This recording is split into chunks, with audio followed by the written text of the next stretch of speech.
the best candidate for cost cutting? If any. Parking enforcement is what.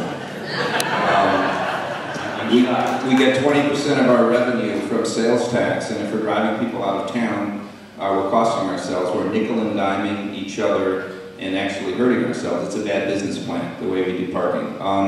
I also, this isn't a department, but just $17 million for administration, finance, HR, and legal. That's a lot of money to be spent in the Civic Center on things that don't help average Evanstonians as they move around town, so I think there's savings there.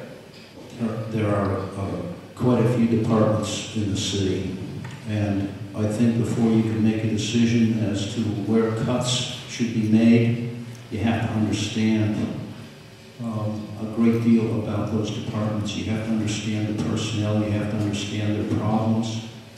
So before I could suggest or discuss intelligently where cuts would be appropriate, I would have to go pretty deep into those departments. I mean, you've got public works, you've got parks, you've got legal, you've got zoning, you've got finance, you've got water. I mean, I just can't shoot from the hip and tell you where I would cut. And I don't know if any cuts are warranted, although I will say, going forward this next fiscal year, I suspect that there will be cuts in personnel and cuts in staff and so on.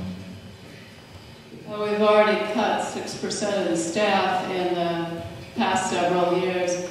I think that before we do any department cuts, what the plan is to survey the citizens, because what always happens when we propose a cut is everyone is for it until the community piles into the next meeting and protests. So I think we have to develop a community consensus around cuts, and we're planning to send out a survey listing the services that we offer and asking people which ones they feel are not essential, so that we will have developed some community consensus about how we spend our money, and then we'll make cuts. I have proposed not funding the lakefront plan and until the water department, which needs $70 million worth of rehab, has gotten some money from the city. We're also applying for stimulus package money, but until the water department is rehabbed, I think the lakefront is less of an issue.